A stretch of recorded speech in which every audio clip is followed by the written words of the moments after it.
Hello, hello. Welcome to another episode of Disruption Talks, where we invite top experts to discuss digital acceleration, winning strategies, innovation, and scaling products.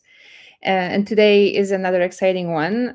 We have with us Theo Spyrides, head of product at Primer. Hello, Theo. Hey, great to be with you. It's good to have you here. And you're also, Theo is the brilliant mind behind a very interesting podcast, Payments Unfiltered. And you've been at the forefront of payment innovation, helping businesses navigate that complex world of payments with elegance and efficiency. And I have to say that before listening to your podcast, I never thought that payments can be exciting at all. But you somehow managed to make it so. So thank you for joining us today and sharing your willingness to share that perspective with us. And so I would actually like to start with a bit of a personal take. And you know, not many kids when they're little, they think like, hey, when I grow up, I want to do payments stuff, right? So maybe you could take us back to that moment where you realized that this is something that is exciting for you. Was it a specific problem you encountered? How did you become passionate about it?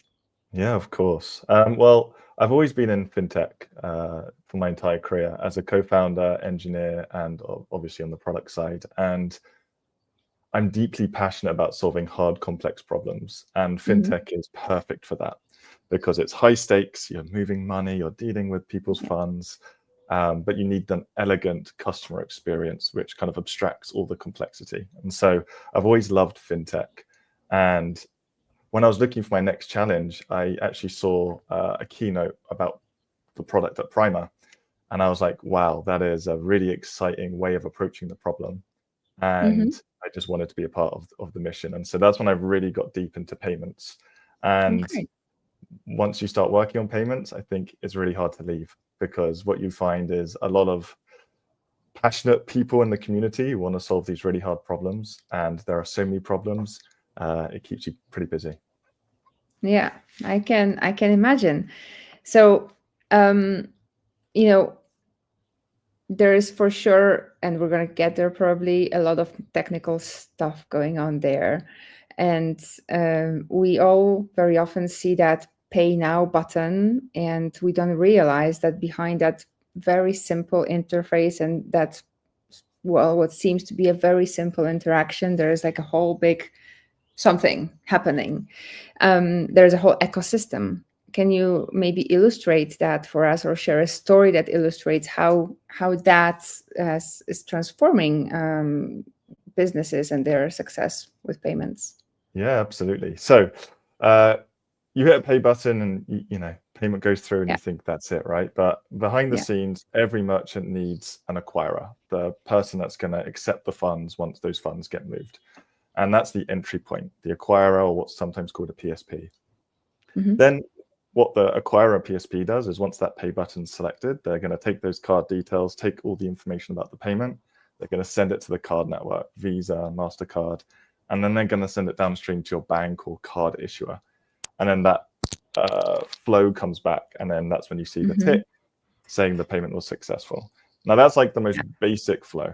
Then when you have 3DS, which is when you need to go into your bank app and say, yes, I approve yeah. this payment. Well, now there's two extra parties involved. And then even Hmm. merchants can sometimes do fraud checks to make sure that they're, reducing their exposure to risk and fraudulent payments. And then you can add even more parties to this web of sequence of events. And so for Okay. any standard flow that we see on Primer, it could be anywhere between 3 to 7 parties involved in this chain of Hmm. events that result from the customer hits pay to seeing a successful payment. And Is that? Mhm. sorry, go on. No, no, go. I was going to say this complexity is like completely obfuscated from the end customer. And that is Yes. like why companies like Primer and other payment companies exist, to kind of tackle all this problem in the background so customers don't need to worry about it. Yeah, because from my perspective, my level of understanding is that I click and then they, whoever they are, check with my bank if I have money, and then it's done if I have money, right? Maybe I need to have that 3DS authentication, and that's it. Um, But when you say between 3 to 6, 7, 8 parties involved in that process, is that I imagine it's an automated process. Is it? Can you share a little bit more about how it actually works? That Of communication. course. Yeah, Mm-hmm. yeah. So it's really a web of API calls. So there's different systems, different backend systems, and it's just chaining API calls from one party to the other to another and then back again. Mm-hmm. And the way it works a little bit more under the hood is that you'll have different standards at each of those journeys. So Visa and MasterCard will define the protocol and how that you should communicate with them. And that Mm-hmm. way, all the banks know the type of message to expect, and then all the acquirers know what type of message to receive. So you have Visa and MasterCard kind of policing how people should be communicating, but then you have all these parties around that need to be plugged in, need to be integrated to participate in the flow. And that's where the Okay. complexity and friction comes for merchants, because merchants don't want to be a payments company. Merchants are really good at selling their product or services, and they absolutely don't want to be a payments company. But usually they're left no choice, because there is no other option except to go and do all of these integrations and have to maintain all of these integrations, to troubleshoot all of these integrations. And that is the problem that we're trying to solve at Primer, where merchants only integrate Primer once, and then everything else is done in a no-code dashboard, and trying to solve the problem through that lens. Okay. And then what if something goes wrong in one of those 8 chain connections? Yeah, it's a great question. Merchants struggle figuring out what's going on, right? Because Yeah. you don't always know where the problem is. A really good Mhm. example is banks can reject a payment with the code "do not honor." Okay. How do you know what to do when you get a "do not honor," right? How does a merchant interpret that? How does a merchant recover that payment? And I think it's really important to understand that every time a payment doesn't work due to a technical reason, it's a direct loss of revenue to the merchant, right? And so the stakes are really high for businesses to make sure that their payment system is efficient and effective as possible. Otherwise, it just hits their bottom line, and they're losing money every day. Yeah. Okay. So where is the intersection? Where is the intersection between all those technical intricacies that you mentioned? And I'm going to call them intricacies because I'm not so very technical, and I'm a design person, right? So where's the intersection between the technical part and the design part? Where's the user experience of it where does it come in? You mentioned a dashboard for merchants, but then there's also a payer, right? And then Absolutely. is there any other user interface that has to be there? Yeah, it's a great question. So there's 2 interfaces that we think about with the product at Primer. So at Primer, we're solving for merchants, but we're providing the checkout experience on behalf of our merchants to the end customer. So that's one interface. And then the second is we provide a interface, a dashboard for merchants to configure their payment strategy. And you raise a really interesting point around design and payments and the intersection. And I think that you'll find this in all of fintech. Fintech is highly complex, very complicated backend systems, and that's not going away. But customers shouldn't care about that, right? And so the best fintech products in the world have a very big emphasis on product design and making sure that they're keeping that complexity away from their end users, whether it's the customer, whether it's a business. So at Primer, when we think about the checkout experience, payments should be invisible. A customer shouldn't have to care about 3DS or am I paying via Stripe or Adyen. And so the way that we're approaching it is that it's the merchant's checkout. It should feel native to the merchant checkout flow, to their website, to their application. And all we're trying to do is facilitate it in the least frictionless way possible, right? So customers don't have to click through loads of hoops, do loads of clicks. And so that's one side of it. On the merchant side, that's probably where I think Primer is excels, and it's usually feedback we get a lot is we're bringing payments alive. We're trying to make payments visual, and so we have a no-code dashboard that a payments manager can control their entire payment stack with. So we have a drag and drop workflows tool where merchants can literally come in and say, okay, under these conditions, I want to process my payments with Stripe. Under another set of conditions, I want to process my payments with Adyen. Under these sets of conditions, I want to do a fraud check. Under these conditions, I want to make sure that 3DS, if 3DS fails, I'm going to decline the payment. And merchants can basically drag and drop their business logic, a bit like visual programming, which is actually something one of our merchants once said to me, which I thought was quite nice. Okay. So does it mean that the on the merchant side, that person needs to have some level of technical expertise to be able to set it up? That's a great question. So our core persona is a payments manager. And so intrinsically, they'll know something about payments. But our approach and a core product principle is that we don't want to build a product just for payment experts. We want to democratize payment expertise. And so we're always looking to lower the barrier to entry and to make merchants not have to worry about this kind of web and chaos of payments. So one of the big things we have is like a primer payment. So we're abstracting the entire ecosystem. And so merchants integrate Primer, they know about a Primer payment, but they don't have to worry about anything else behind it. So for example, Checkout calls it a payment, Stripe call it a charge, Adyen call it a transaction. Their fields will be all different. And what we're trying to do is create a beautiful experience where it's just a Primer payment. And they don't need to worry about any of that complexity behind the scenes that we're kind of solving for. And so these are the kind of things that, are a part of product design at Primer, right? Like defining what that abstraction layer is, even though it's very technical. If we don't get that right, then the user experience is subpar. One of the things that comes to my mind when I think about it from the user experience perspective, whether it's for the merchant or the payer, the end customer or the merchant, is the challenges around UX writing, communication, and security. Because things go wrong, payments don't go through, there are errors. How do you find a balance between communicating transparently what's going on and security? It's a fantastic point. And there's a lot of security considerations when you're working in payments, right? So first thing is there's PCI compliance, which makes sure that if you're handling card information, that you're very diligent about that process. And so there's a lot of constraints around what you can do and how you can communicate. So it's one of the things that merchants actually try and get away from. So people use companies like Prime or any of the PSPs, and merchants can not actually have to collect the customer data, and they can make sure they're outside of all of that compliance. With regards to communicating clearly, it's really important, right? But then the trade-off is if you're communicating too openly, Too clearly, then bad actors will take advantage of that.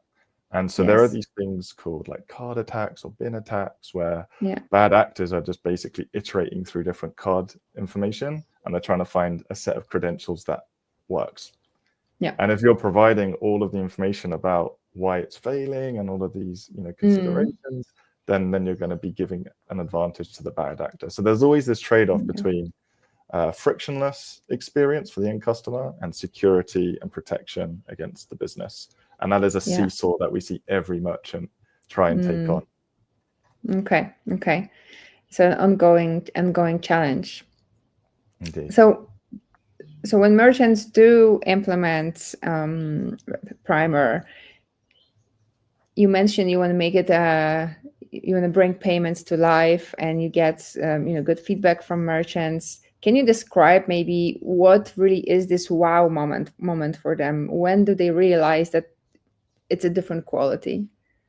Absolutely. So if you think about before Primer, a payments manager is going to have to go and speak to the engineering team and say, hey, like I want to integrate Apple Pay, or I want to add Klarna to my checkout.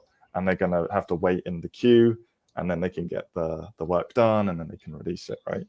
And then if they want to run an experiment, it's the same thing, right? So with Primer, we're trying to empower the payments manager to be able to do all of this by themselves. And so the first wow moment is when a payments manager uses our product and they can add Klarna in 5 clicks, 6 clicks. And something that Okay. could have taken a couple of months will take them a couple of days. Why And why would it have been a couple of months? You mentioned waiting in line. Like what's the delay there? I'm sure. So an agnostic when it comes to payments, so that's why I'm asking. yeah, no problem. So if a business wants to go and add a payment method, they're going to have to go and do the integration, right? And so they're going to Okay. have the engineering team look at the requirements, figure out what the API is, integrate the API, make sure it works with all of their backend systems, make sure the data flows to their BI tool, and it becomes what should be quite a simple thing, right? I just want to add Klarna to my checkout, becomes Yeah. this like 2, 3, sometimes even longer month project in order to Okay. surface it on the checkout and handle all of the flows afterwards. Mm-hmm.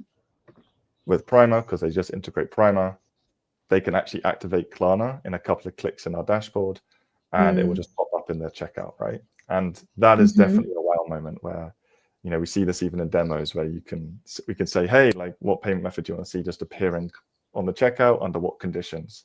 We can put it into the dashboard, and within minutes it will render exactly as the merchant wants it to be. So I think like that's an immediate wow, is that the payments manager can actually be in control. And there's this huge paradigm shift for how they work. Before, they were a slave to the engineering roadmap, and now they're in complete control over their strategy, and they have the tools that we give them in order to do what they need to do to achieve their kind of KPIs and their goals. That's really interesting. That sounds major indeed, and wow. And we have a question from a comment from the audience that we can take. I'm going to read it. Does AI threaten API orchestration via non-consent driven screen scraping? Sounds unsafe and retro. Interesting question. So there's a few things there. So first thing, for those that don't know, orchestration is essentially what we've been describing as this ability to route to different providers. And that's what the API orchestration is referencing there. I'm not entirely sure what is meant by non-consent driven screen scraping. I imagine there's some AI going onto the checkout and scraping information. But I'm not entirely sure what the intent is there. So I'm probably not going to answer that question very well. So maybe if we would go into AI, does it play a role there in any way, in any way, or is that threat to your process? Of course. So I think AI has a huge role to play in payments. So if you think about AI, it has two utilities. The first utility is it can simplify an operation, simplify an action. And that's what we're seeing all of these LLM models like ChatGPT and others doing a really good job of. Instead of me having to go and do a complicated task, I can say, hey, ChatGPT, can you do this for me? Or hey, AI model, can you do this for me? And so if you think about any operation tied to payments, there's a huge role for AI to play there. And we see that in one of our products called Dynamic Monitors, where we have an AI model looking at behavior, looking at metrics. And if there is a spike in a certain behavior, we can notify the merchant in real time. And we see that having a strong impact on our merchants. So they can be very proactive when there's an issue versus reactive when a customer reaches out and says there's a problem. The second side is that merchants have to make decisions. So which payment should I reject due to fraud? And which processor should I use for orchestration, right? So how do I know I should go to Stripe for these payments or checkout.com for these payments? And AI is also super valuable there, right? Because it's smart, it can identify these kind of latent correlations that perhaps like the human eye can't see, because what we're talking about is 20, 30 different indicators in order to optimize things on. And so I think AI is absolutely a part of the future of payments and how payments works. Okay. So when we talk about future, you mentioned AI is in the future of payments. But when you look ahead, what payment innovation or innovations are you most excited about? You personally that you think might come in the next few years, and what is that next frontier that keeps you maybe up, or hopefully not up at night thinking about possibilities? Yeah, of course.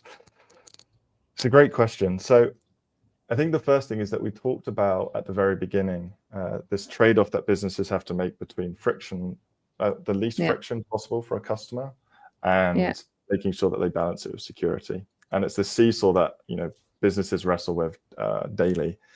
At the end of the day, a payment should be invisible to the end customer. Like, no end customer wants to make a payment. They just want to get access to those goods. So I'm really interested to see new payment methods trying to solve that problem. I think we have digital wallets that are doing a pretty good job at that. I think Apple Pay is a great payment method that I use personally. But I think there's going to be new payment methods that come out and find a way of navigating that trade-off even better for merchants. So I'm excited to see new payment methods come out and have a big impact. And I think if you look at regions outside of the UK, like in Brazil, they had a payment method called Pix.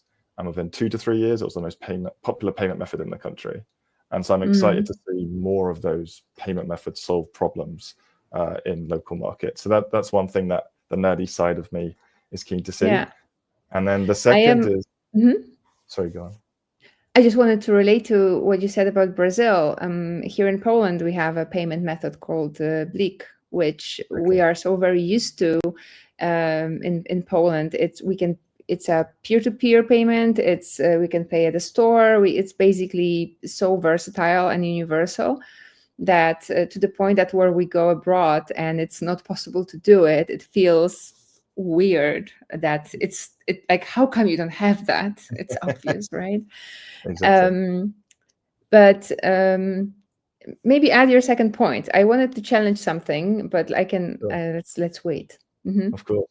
And then the second point is that we discussed how we can embed AI into payments. But I'm actually also very excited to see payments in AI, right? And so as more people go away from the search engine and live more in these kind of AI chat tools, these AI chat tools are going to become more autonomous, more powerful, and they'll probably start making payments on behalf of customers, right? You can maybe say to an AI agent, hey, I want to buy these concert tickets to, I don't know, John Legend, and please go and buy them when they become available or something. And it's going to be very exciting to A, have that as a customer experience, but B, the nerdy side of me, and how do we solve that in payments, right? How do we make sure that it's got a high level of security? How do we make sure that merchants can participate without a high friction? And ultimately, how do we make sure it's a great customer experience? And so I think that's something that I'm very excited about too. Okay. You navigated really nicely into the challenge I want to introduce here, which is an ethical or even a philosophical question. You stipulate that payments should be invisible and frictionless, but should they really? Because from an ethical perspective, us living in a very capitalistic world where we are fueled with buying and purchasing, making payments invisible kind of adds fuel to that model, right? Of course. And more and more of people are either having this need to slow down and be way more conscious about spending money, or even go back to cash because they do want to feel that friction. They do want to feel that way of exchanging money for a service or a product or something else. That's one point. And then another point is, and there is a whole bunch of people who just go into massive debt because it's way too easy to buy stuff with money we do not have, right? So I guess my challenge is, should it really be frictionless, or is there a future scenario where we think that it actually will become very friction full, so that we are very aware of the actions that we're actually doing as humans? Yeah. Well, I think that's a great big question, and I will do my best to do it justice. So the way I view this is that first thing is, when we talk about frictionless, it's at the point of I've made the decision to buy, and now I want to just complete that journey, right? And no one wants to make a decision to buy and then have to wait 5 minutes, 10 minutes to go through that journey, right? And so how can we streamline that part of the journey? Do I think it's a problem to streamline that journey and you're going to incentivize more people to spend? I don't think so. I think what you're finding on any checkout, and if you look at any kind of reports on the behavior of customers, they want fast checkout experiences. People are very time conscious. People have short attention spans. With the TikTok generation, they want to get to what they want as quick as possible. And so at the end of the day, if you're a merchant and you want to complete a transaction with a customer and there's high competition because now people can ship cross-border more easily and more people have access to the internet. So now there's really high competition. One of your edges is making sure that when someone decides to pay, they can do it as quickly as possible. And so I think that's, if anything, if we don't provide that, what you're going to end up with is the people that can do it winning everything. And if you actually look at probably the largest marketplace in the world, Amazon, right? Why is Amazon so dominant? Well, they have the fastest, most seamless checkout experience, right? That's highly, highly optimized. And so, I'm in the belief that if we want to support businesses locally and we want to empower the next generation of the internet, then we need to bring those capabilities, that seamlessness, that efficiency to all businesses. With regards to the debt question, I think that's more around buy now, pay later, and being able to buy above your means. And I think you're finding that a lot of these buy now, pay later providers are great for some payments because they allow people to have access to things that they otherwise couldn't have. But of course, they need to be moderated and regulated, which they are, to make sure that people don't spend beyond their means, don't get into debt, but they're instead of using it as a way of just funding something in the short term that they can pay off responsibly over time. So I think, the emphasis there is on our regulators to make sure that, they're protecting the consumers. Yeah. Okay. I think that's a discussion that could go on and on and on. But I will move on. So I would actually like to ask you for an advice for the audience, if you maybe have one, for the either entrepreneurs or business leaders listening to us who might want to optimize their payment systems. What is that one piece of advice you wish someone had given you when you started in that field?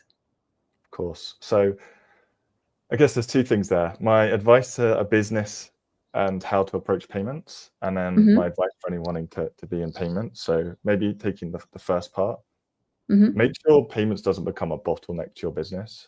I've seen it many times where people think about payments too late. And it becomes this mammoth project, and it stops them going into new markets. It stops them improving their profit margin. And so think about payments and future-proof.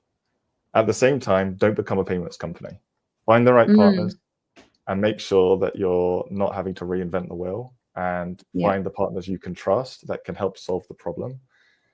In the same way that AWS is the cloud infrastructure for a lot of businesses, go and find your payments infrastructure, and feel free to reach out to me or anyone at Primer, because I think we're a pretty good company to partner with. With regards to anyone wanting to go into payments, the advice I would give is it's technical, it's complex. So knowing the technical side is really important, and always keep learning, because things evolve, it's fast paced, and so never be complacent. All right. Thank you so much. It's been really interesting talking to you and getting to understand the payments a little bit more. I think we could go on and on. We are approaching the end of our slot. So it was great having you here. Thank you so much. Well, thanks for having me. Have a good rest of the week. Thank you. Likewise.